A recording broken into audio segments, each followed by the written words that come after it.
Hello YouTube! So I've done a couple of videos recently on skepticism of the external world, and I thought it might be fun to go back to the top dog as far as philosophy is concerned, which is Hume. And in this video I'm going to present Hume's arguments concerning external world skepticism. This is based on the chapter of Skepticism with regard to the senses from Hume's treatise. Now I should say that this chapter is actually quite complex, so I'm going to simplify things a little bit, but I will present Hume's main ideas and hopefully provide a kind of map of the chapter so that you can understand what he's doing. So at least initially, Hume does not frame this chapter in terms of the skeptical challenge. He says that his goal is to explain how it is that people come to have the belief in external objects, but he's not interested in asking whether this belief is justified. So he says, and I quote, "We may well ask, what causes induce us to believe in the existence of body?" By body he just means, external mind-independent objects. But 'tis in vain to ask whether there be body or not. This is a point which we must take for granted in all our reasonings. So the question is, what is it that leads us to believe that our senses give us access to a realm of mind-independent objects? Hume explicitly disavows the further question, is there in fact a realm of mind-independent objects? Is this belief justified? As Hume sees it, belief in external objects isn't really optional. This is something, as he says, that we just have to take for granted in our investigations. So, it's interesting that Hume calls this chapter Skepticism with regard to the senses, because apparently skepticism is not the topic here. Skepticism is simply not an option. Well, that's how Hume begins his inquiry. He begins with the question of what causes our belief in the external world. But it's worth noting that by the end, Hume finds himself tempted by the sceptical position. At the end, he says, I begun this subject with premising that we ought to have an implicit faith in our senses. But to be ingenuous, I feel myself at present of a quite contrary sentiment, and am more inclined to repose no faith at all in my senses, or rather imagination, than to place in it such an implicit confidence. So what's happening in this chapter is, Hume is going to start by giving an explanation of why we believe in external objects, but then the result of this investigation is that this belief is groundless, and so Hume will be led in the end to a deeply skeptical position. Okay, so before outlining Hume's arguments, it's worth noting just a kind of background assumption that Hume is making here. Hume endorses a representationalist view of perception. So as Hume sees it, we do not directly perceive external objects. Rather, what we directly perceive, what is immediately present to our minds, is sense data, or rather impressions, as Hume calls them. So when I look at a table, I don't perceive the table itself, but rather an impression of the table. This is a kind of mental image of the table. The immediate object of my perception does not have any independent existence. The immediate object of my perception is part of my mind, right? I'm perceiving a mental image. So, okay, so why should we believe this? Well, there are various reasons. I'll just note a couple. One is the relativity argument. When I look at a table and I move towards it or away from it, my impression of the table will grow larger or smaller. But the real table, we assume, must retain the same size. So what is present to my mind changes size and changes shape, but the external object retains the same size and shape. So these have different properties and therefore cannot be the same thing.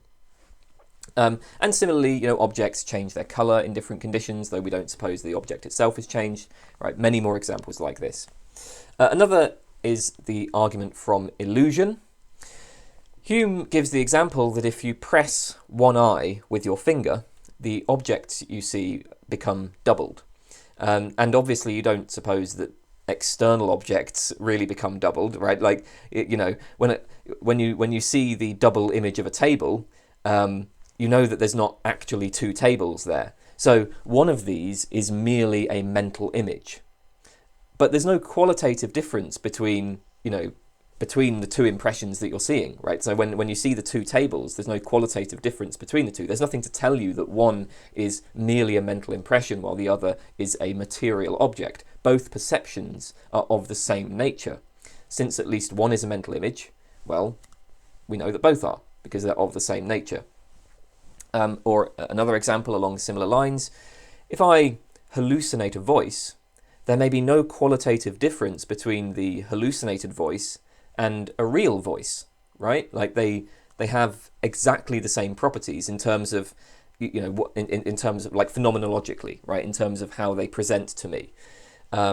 So even in the case of hearing a real voice, right, what I'm directly perceiving is a mental impression. And of course, examples like this can easily be multiplied. So Hume takes it that the objects of perception are mental images, sense data, impressions, right, not mind-independent bodies. Now, it is worth noting at the outset that although this representationalism was a common assumption among philosophers of Hume's day, this is much more controversial today. There are many quite plausible accounts of direct perception. There are far fewer philosophers these days who are attracted to notions like sense data. If you're interested in more on this, I many years ago now did a video on perception. It's called Direct Realism versus Representative Realism, which you can check out, and I explain some of the arguments, some of the reasons why philosophers are now no longer attracted to this kind of representationalist view, but instead favour a sort of direct realism. But anyway, Hume's view is that what we perceive is just like impressions, sensory data. However, almost everybody believes that the senses give us access to a world beyond our impressions. Almost everybody believes that there is something beyond the veil of perception, a world of mind-independent material objects. So Hume's question is, why do people come to have this belief? Now, Hume identifies two versions of belief in material objects. First, there is the vulgar belief. And when Hume says vulgar, this isn't an insult. He just means it's like common sense, right? It's the kind of layperson's belief. It's the common sense version of the belief that people hold before they engage in any careful reasoning. And then there is the philosophical belief, which follows from philosophical arguments that are taken to challenge the vulgar belief. So let's start with the vulgar belief. This is the view that we directly perceive external objects. So when I look at a table, it is the table itself that I'm perceiving, not a mere image or impression of the table. Perception gives us direct, immediate access to mind-independent objects in the world. Now, as noted, Hume thinks this is clearly false, but nevertheless he thinks it is the common sense position. Hume says that the vulgar, and I quote, confound perceptions and objects and attribute a distinct and continued existence to the very things they feel or see. So Hume sees the vulgar belief as involving two commitments. Number one, there is the claim that objects perceived by the senses continue to exist when they are not being perceived. And number two, that objects perceived by the senses exist independently of being perceived. And I mean, Hume, it seems, is probably right about this. I mean, at least arguably, it seems plausible that the vast majority of people just take it for granted that the things that they perceive continue to exist even when not present to the senses, and that these objects of perception have an existence independent of perception. A couple of points here. V1 entails V2. If something continues to exist when it is not being perceived, then it must exist independently of perception. So if we have V1, then V2 naturally follows. Hume also thinks that V2 entails V1, although that's perhaps somewhat questionable. It's logically possible that mind-independent objects might pop in and out of existence, tracking our perception exactly, so that when I look at a table, a mind-independent table pops into existence as I turn my eyes that way, and then when I like look the other way, the mind-independent object pops out of existence again. Maybe maybe this kind of perfect correlation is set up by God or something. I don't know whether anybody has actually endorsed that kind of view, but it seems at least possible. But Hume thinks that these two commitments are both entail each other. So that's the vulgar belief. Now, Hume argues that the vulgar belief cannot arise from either the senses or from reason. So first of all, the senses, right? Well, it should be fairly obvious that the senses alone are not going to give us V1, the belief that the objects of perception exist even when no longer present to the senses. This would, Hume says, be a straightforward contradiction in terms. It would require that we are able to sense an unsensed object. It would require that the senses continue to operate even after they have ceased operation. So you're not going to get belief in, object. You're not going to get belief that objects continue to exist when they're not being perceived just from the senses, because the senses can only give you objects that are being perceived. Nor can the senses give us V2, the notion of objects that are distinct from what is perceived.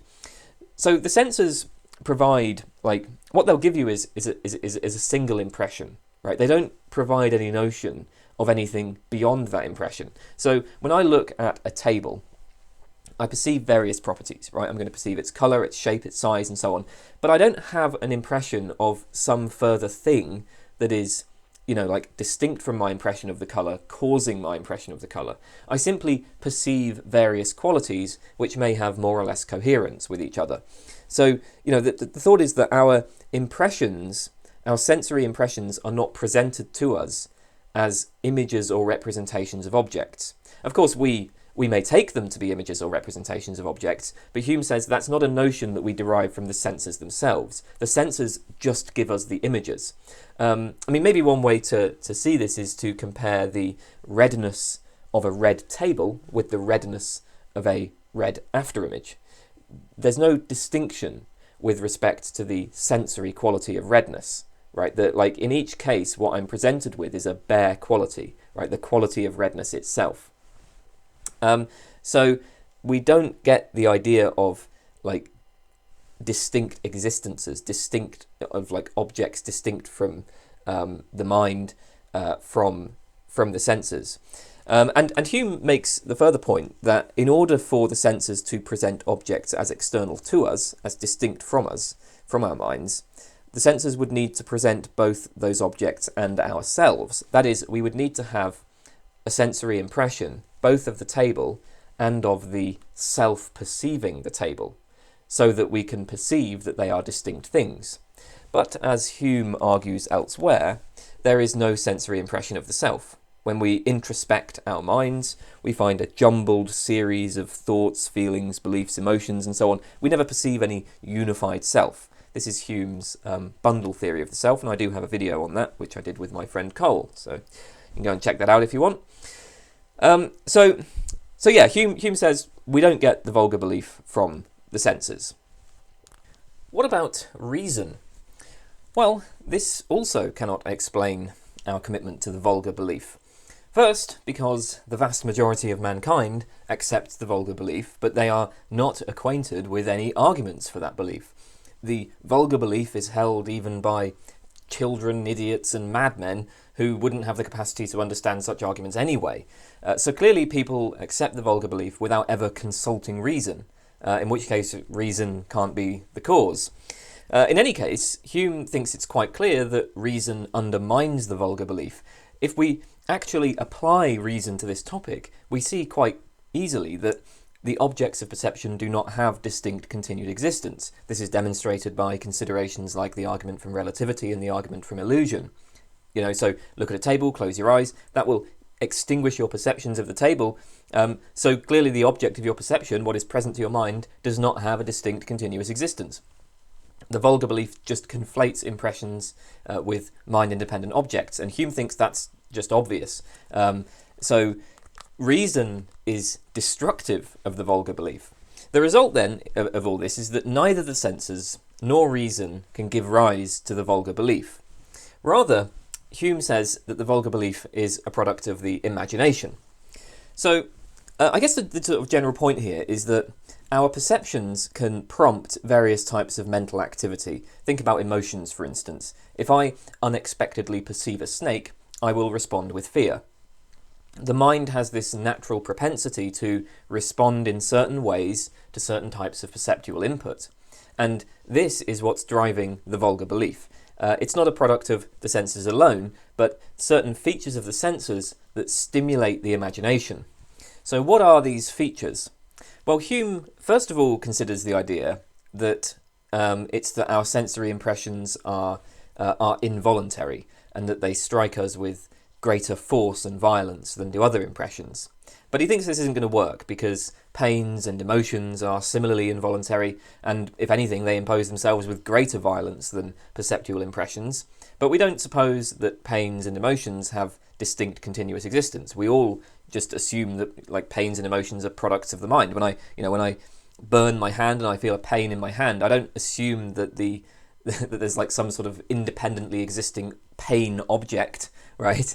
No, the pain is just a product of it's the way I'm reacting to something. It's a product of my mind. But the pain is involuntary, and the pain hits me with a lot of force. So it can't be the involuntariness or the force of perceptual impressions that leads to belief in distinct objects. Rather, Hume says that the relevant features are constancy and coherence. So, constancy. A series of impressions exhibits constancy when the impressions in that series resemble each other.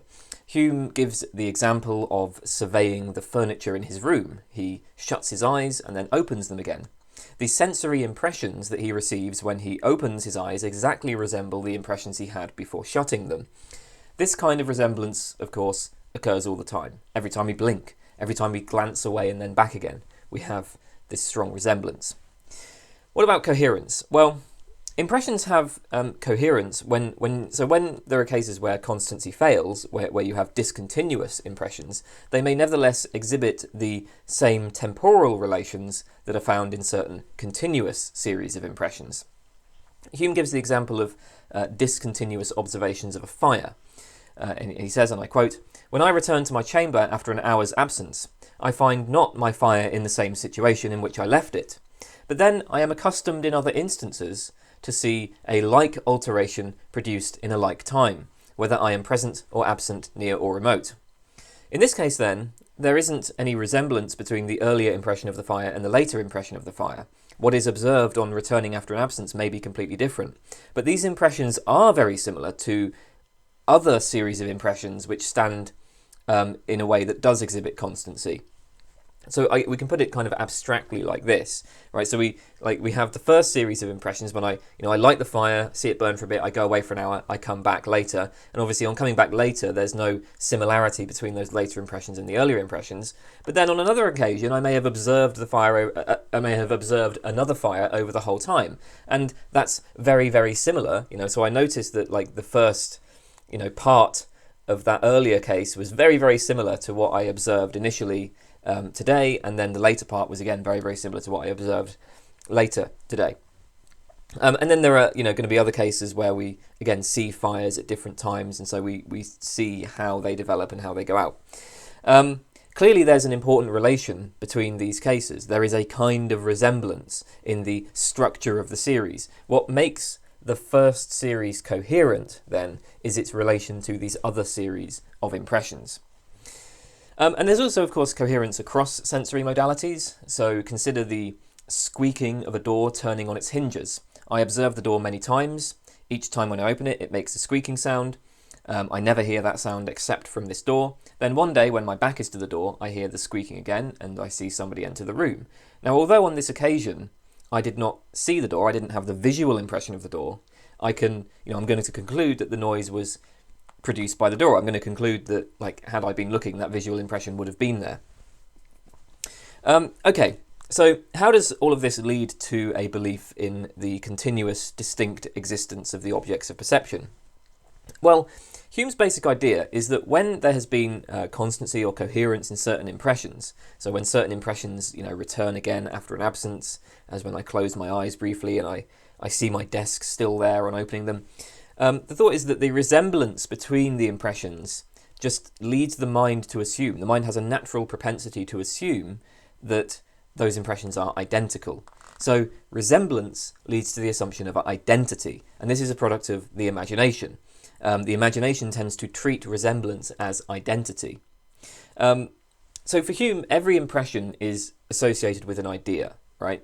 In Hume's view of the mind, ideas are copies of impressions. I look at an apple, I have the impression of redness, and then a copy of this impression is the idea of red.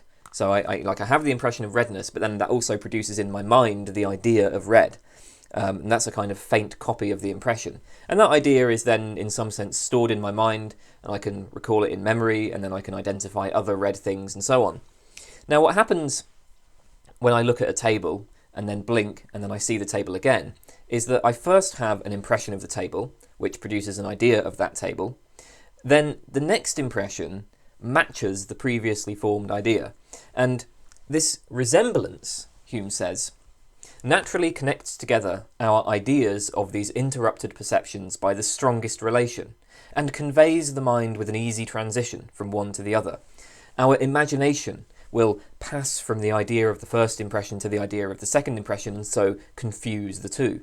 And again, this is just a sort of natural tendency of the imagination. I mean, in a way, it's a kind of cognitive limitation. When two ideas resemble each other very closely, the imagination tends to conflate them, unless we're thinking carefully. So when X and Y significantly resemble each other, and then you have like X followed immediately by Y, our minds will treat X and Y as identical, as being like a single thing that has identity over time. So as Hume says, whatever ideas place the mind in the same disposition or in similar ones are very apt to be confounded. The mind readily passes from one to the other and perceives not the change without a strict attention.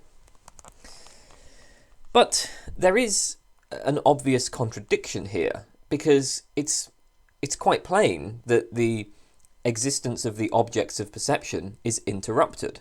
When I blink my eyes, the first impression is annihilated, and then a second one is newly created when I open them. And that's obvious, right? Like it's quite like that's obvious even to the dimmest person. Clearly they can't be the same. Okay, I'm looking at a table, I close my eyes, open my eyes again. Obviously the impression that I have does not continue, like it's not there when I close my eyes. So we have on the one hand constancy and resemblance prompting the imagination to produce this kind of assumption of identity over time. But on the other hand, this is in tension with the obvious non-identity of the impressions. And so we have a mental tension. And the imagination resolves this contradiction by feigning, by supposing that the interrupted impressions are of a real existence that is independent of us and that continues through the interruption. So the imagination feigns the continued existence of impressions during the gaps when our impressions are interrupted, and this disguises the non-identity. So essentially what's happening is that we have resemblance prompting the imagination to attribute identity over time to perceptual objects, but this identity over time is in contradiction to the obvious fact that their existence is interrupted, and to resolve this contradiction the imagination feigns, it creates the fiction of continued existence. Now, of course, this still leaves the question of why we come to believe the continued existence. Because it sounds like Hume is saying we're just imagining that there's continued existence.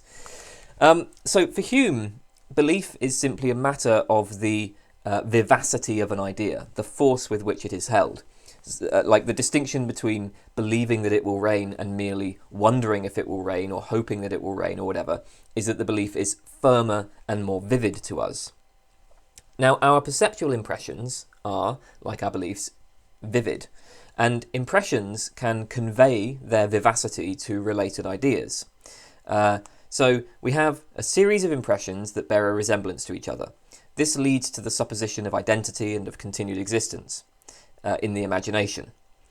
But the liveliness and vivacity of our impressions, the liveliness and vivacity of the resembling impressions that we can recall in our memory, is conveyed to this constructed idea of continued existence.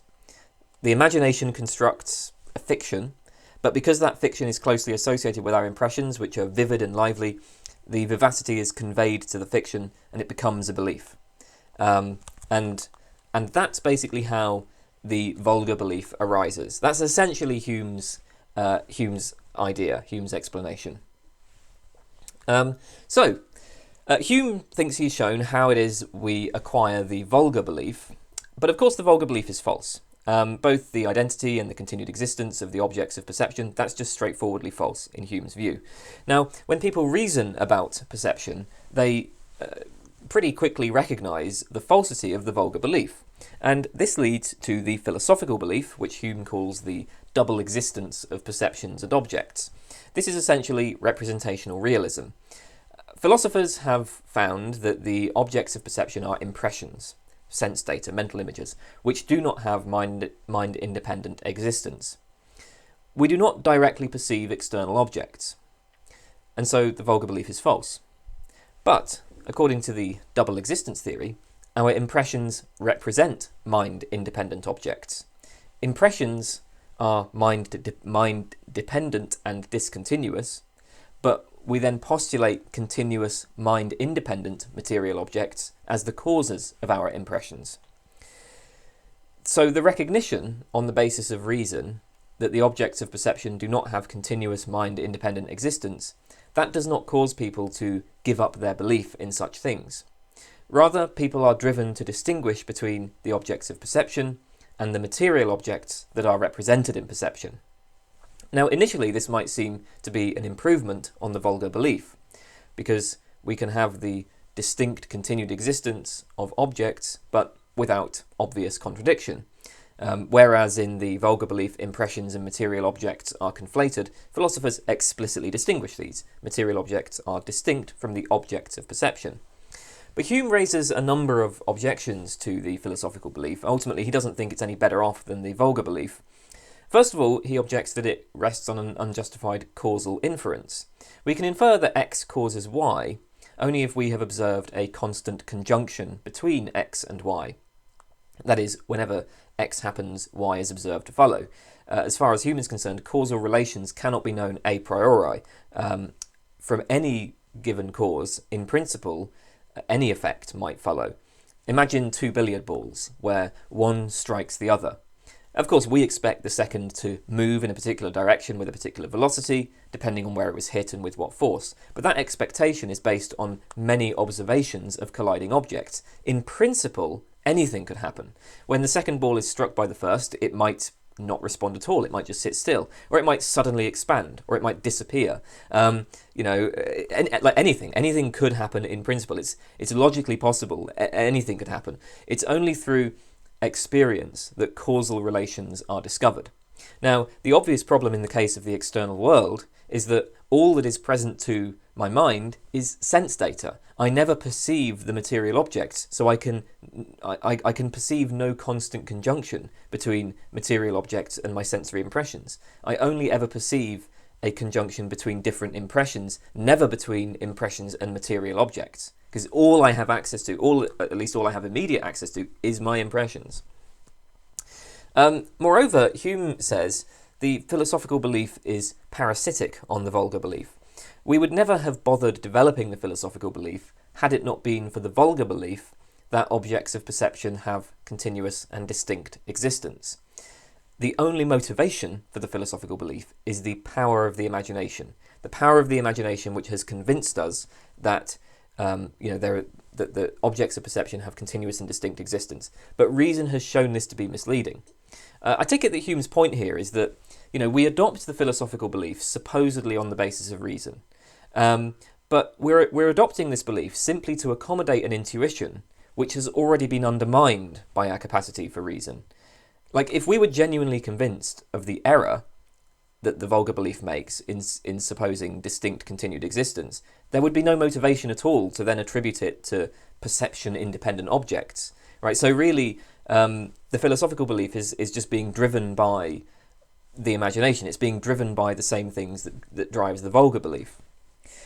What is it that leads to the double existence theory? So what's happening is that in the course of her inquiries into perception, the philosopher accepts that we perceive sense data. But then, in everyday contexts, she finds herself tempted back by the vulgar belief. We just can't give up the notion of distinct existences. The imagination is too powerful. As Hume says, that opinion has taken such deep root in the imagination that 'tis impossible ever to eradicate it, nor will any strained metaphysical conviction of the dependence of our perceptions be sufficient for that purpose. So the double existence theory is a product of two forces. First, the application of our reason to our perceptual data, which drives us to sense data, to impressions, right? We postulate impressions, and that pleases our reason. And we see that impressions do not have distinct continuous existence.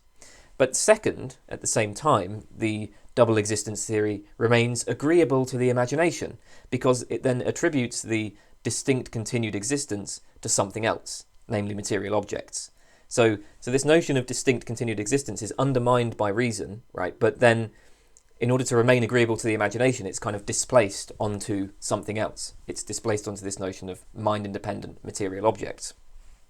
The double existence theory, in the end, is driven by imagination, and it's ultimately resting on the vulgar belief. So the philosophical belief is, Hume says, the monstrous offspring of two principles which are contrary to each other. There is reason, showing that the objects of perception are interrupted and different, and there is the imagination, attracting us to the notion of distinct continuous existences.